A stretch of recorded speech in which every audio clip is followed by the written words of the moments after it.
You don't struggle to say no.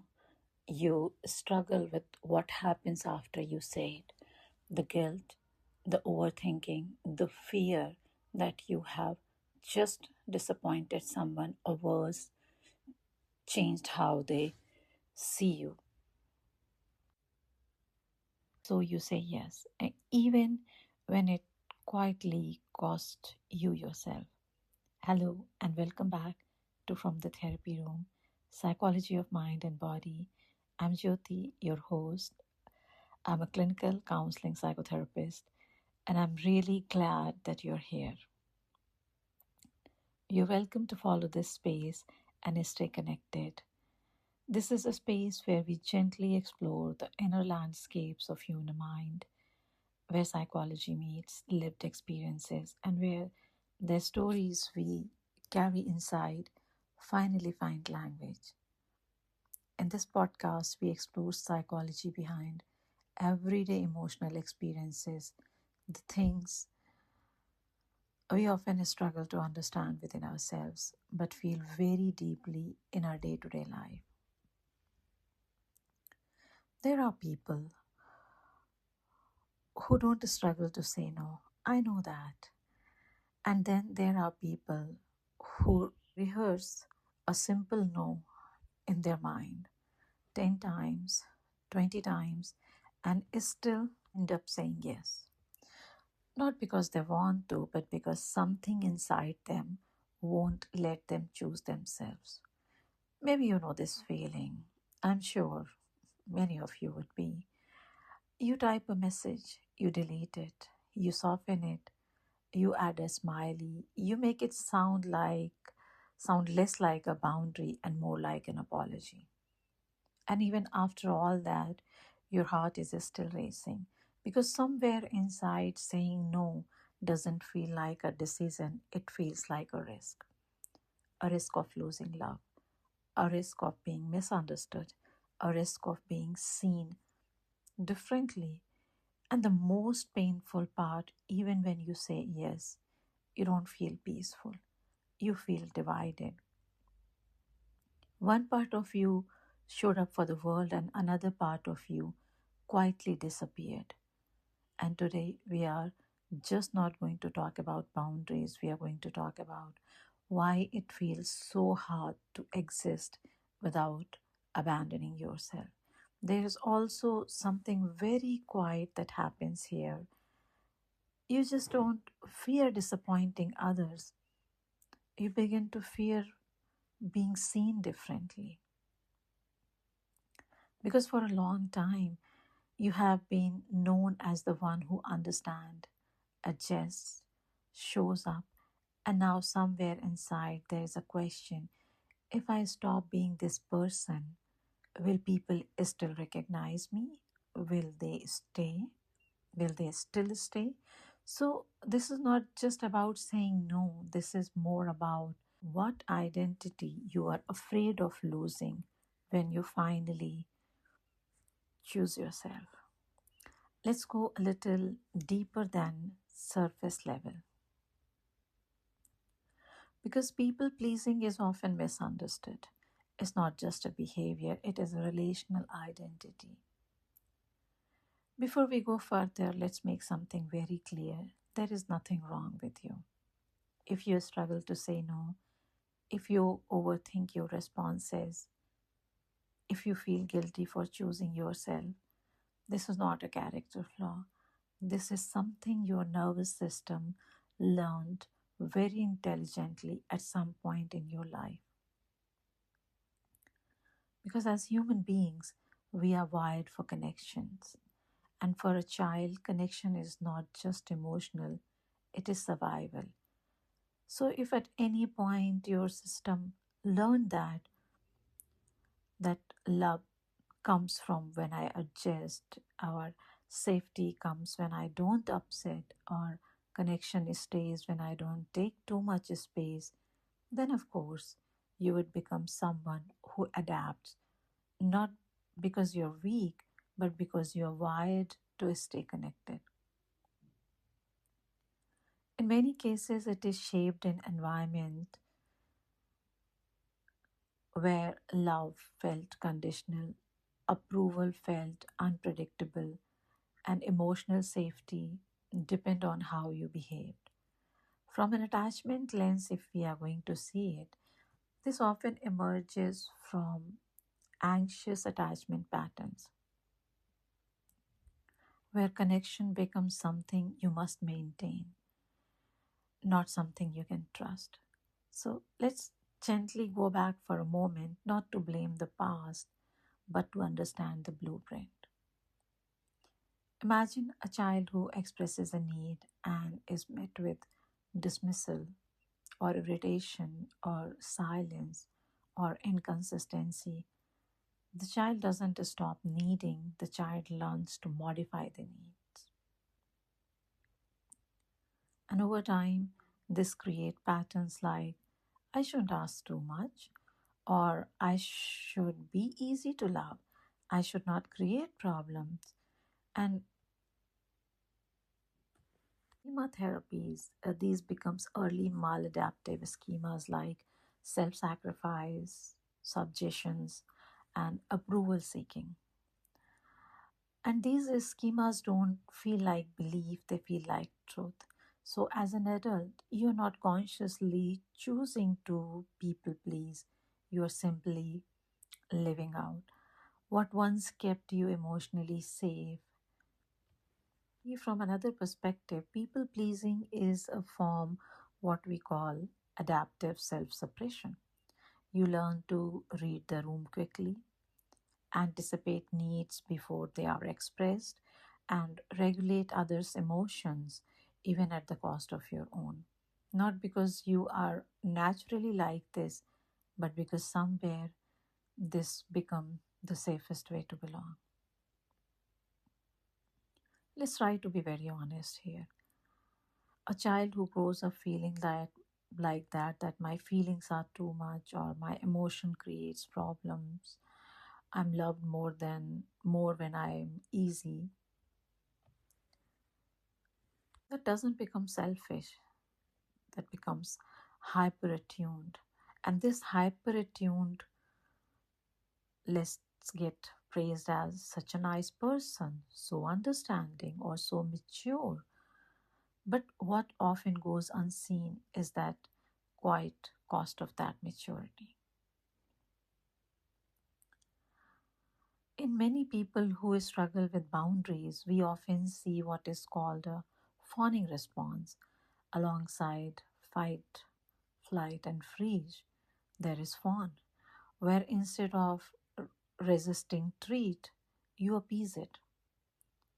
You soften yourself, you adjust your tone, you prioritize the other person's comfort to maintain safety, and over time, this becomes so automatic. So, what looks like kindness externally is often a nervous system trying to avoid a relational rupture. There is also a very deep fear underneath all of this, not just rejection, but being misunderstood. The fear that if I say no, they won't see my intention, they will only see my refusal. So you over explain, you justify, you soften your boundaries too much that it almost disappears because you're not just trying to communicate, you're trying to control how you're perceived. There's also an identity layer that is rarely spoken about, that many people who struggle with saying no don't just want to be liked, they want to be seen as good person. And over time being good becomes quietly defined as being available, being agreeable, or being low maintenance, or being selfless. So when you say no, it's not just a boundary, it can feel like, am I becoming a bad person? And that question carries a lot of emotional weight because now you're not just managing relationships, you're managing your sense of self. Because let's try to slow down this very gently because There is where most people get confused. You don't feel guilty because you're doing something wrong. You feel guilty because your nervous system has been trained to associate self prioritization is equal to emotional danger. So when you say no, your system activates and brings up layers of fear. Will they be upset? Or will they leave? Or will they think I have changed? Or will I lose my image of being good? And this is where the cognitive dissonance comes in. A part of you knows I have the right to say no, but the other part says if I say no, I might lose connection. And when these two parts collide, it creates guilt. Not real guilt, but conditioned guilt. Now, here, this is very important to understand because if you don't see this clearly, you will keep trying to fix the guilt. There is also an inner dialogue that runs silently in these moments. It sounds like something, maybe I'm overreacting, or it's not a big deal, or I can manage this, or why make it uncomfortable? And notice something, this voice rarely asks, why do what do I actually need? It is a voice trained to minimize the self, to maintain harmony.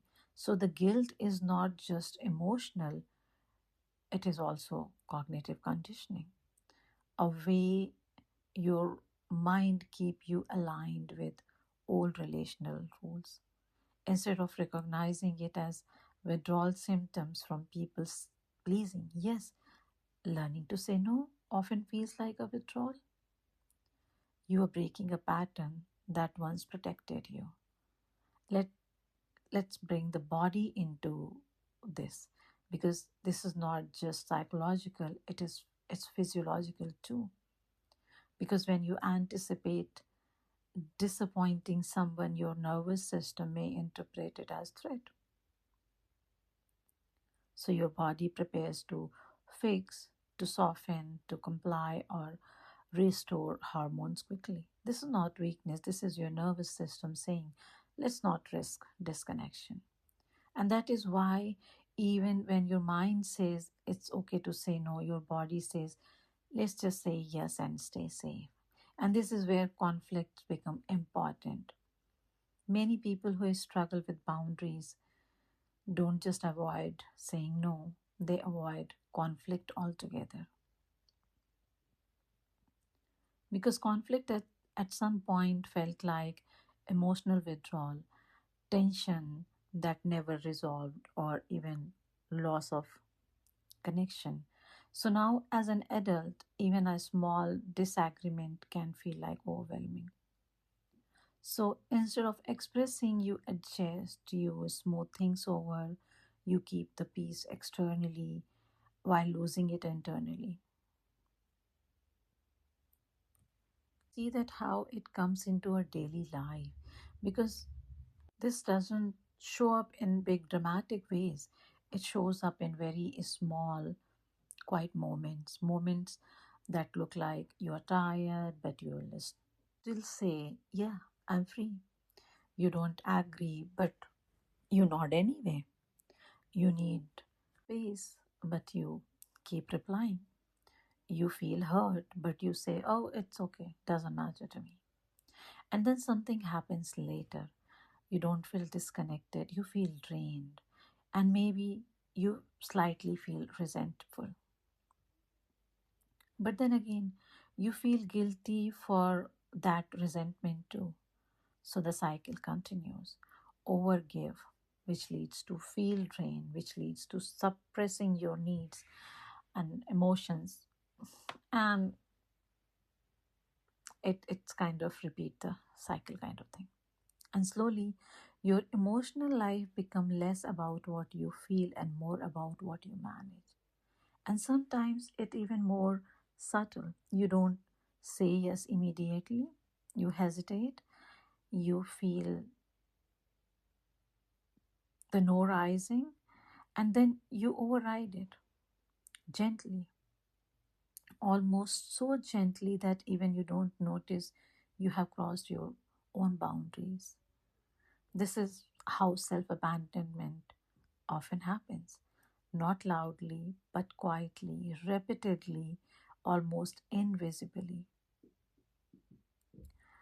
We can see these things in our everyday roles also.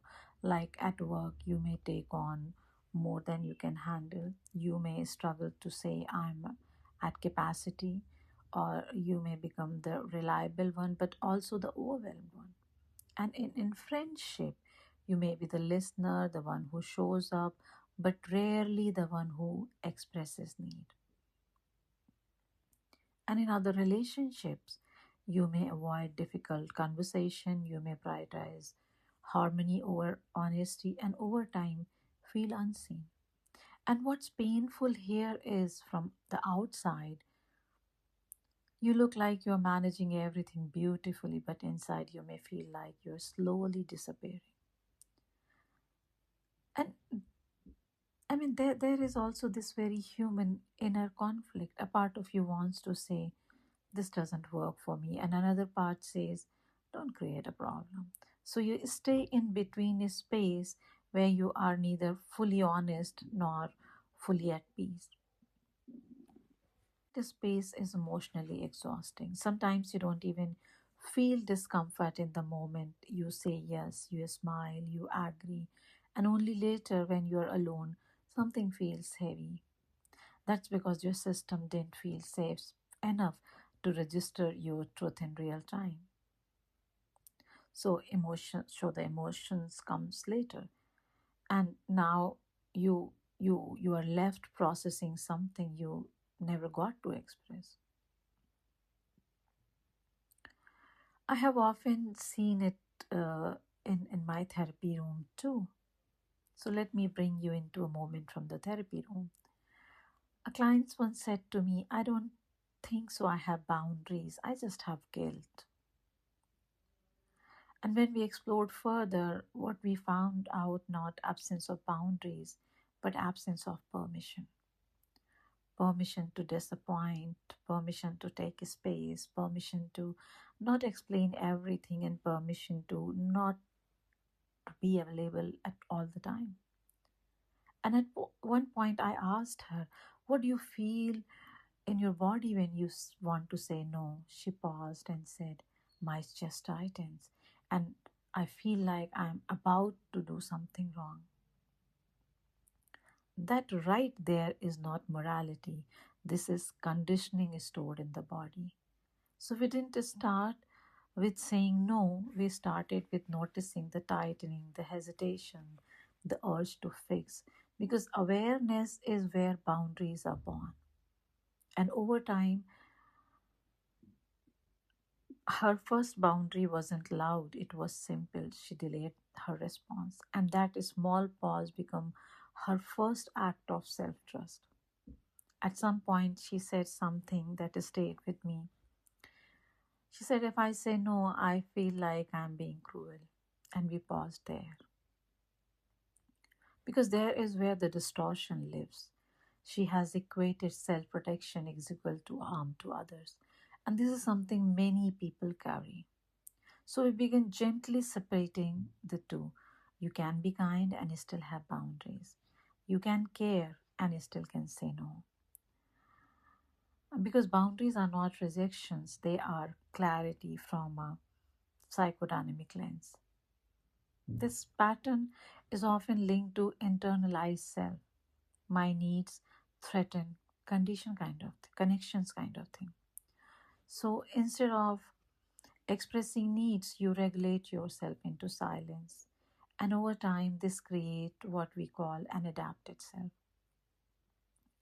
a version of you that is highly functional in relationships but emotionally disconnected from your own truth. And many people who struggle with boundaries carry a silent belief, something like, I'm responsible for how others feel. So if someone is disappointed, you feel like you have done something wrong. But let's gently separate this. You're responsible for your own intention. You're not responsible for managing every emotional reaction around you.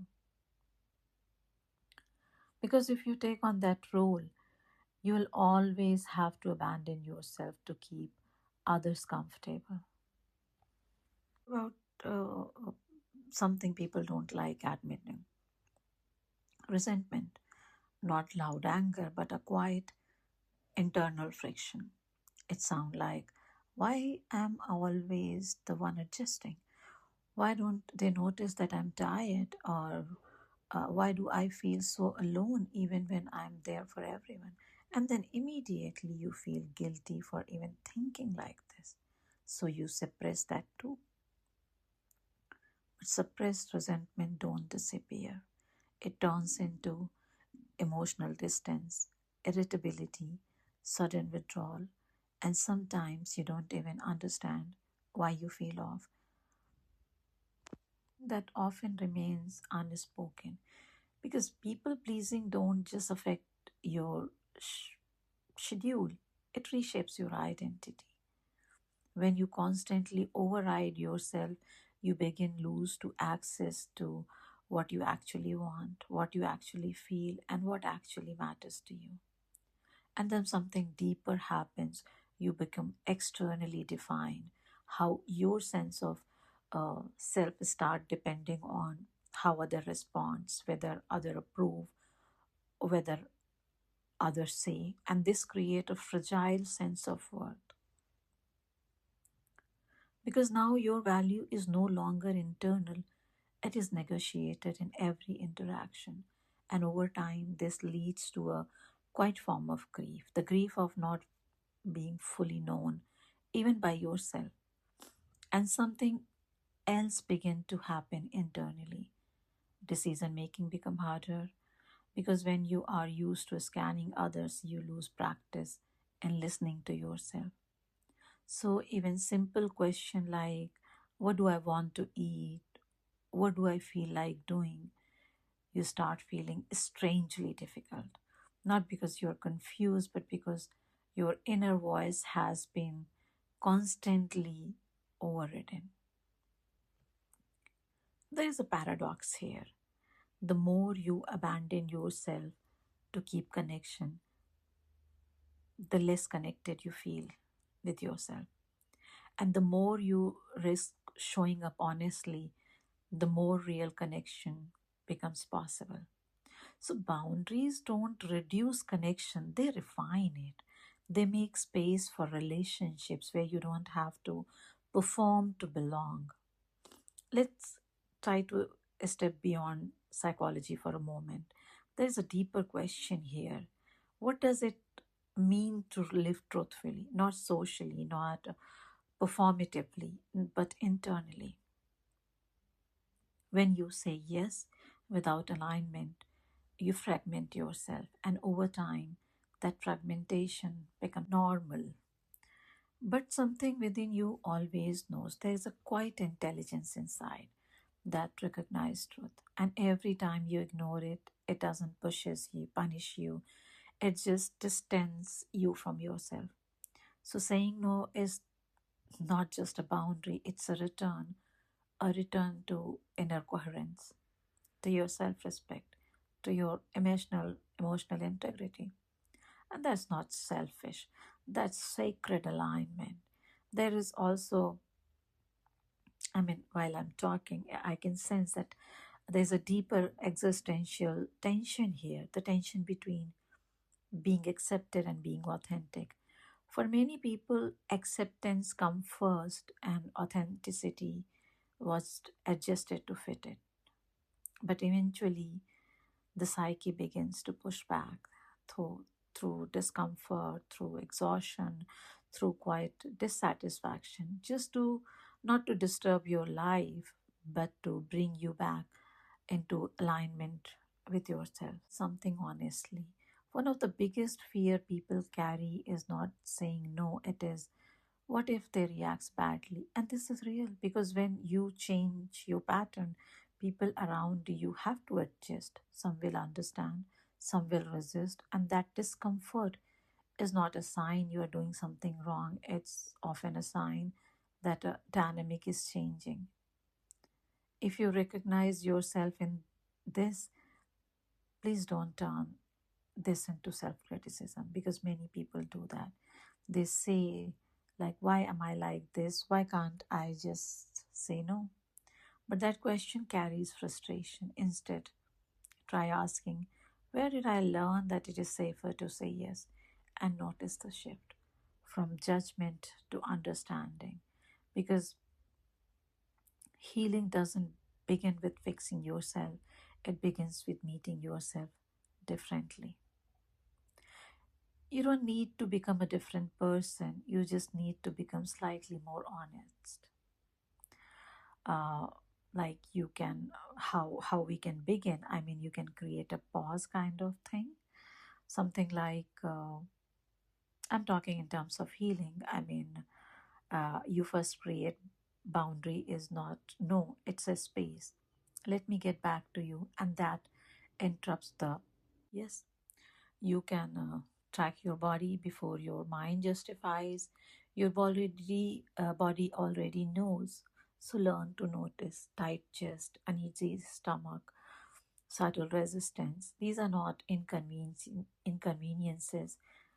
These are signals. And in those moments when saying no feels overwhelming, try this. Pause, take a slow breath, and internally say, I'm allowed to take a space. Not loudly, just enough to anchor yourself, because boundaries are not just verbal, they are nervous system regulation in action. Sometimes, sometimes even when nothing is wrong, your body still reacts because your body remembers what mind has already outgrown. If today you are safe, your system may still prepare for disapproval, withdrawal, or emotional distance. This is not regression. This is body memory catching up with new reality. So go gently with yourself. And I'll say practice regulated no's.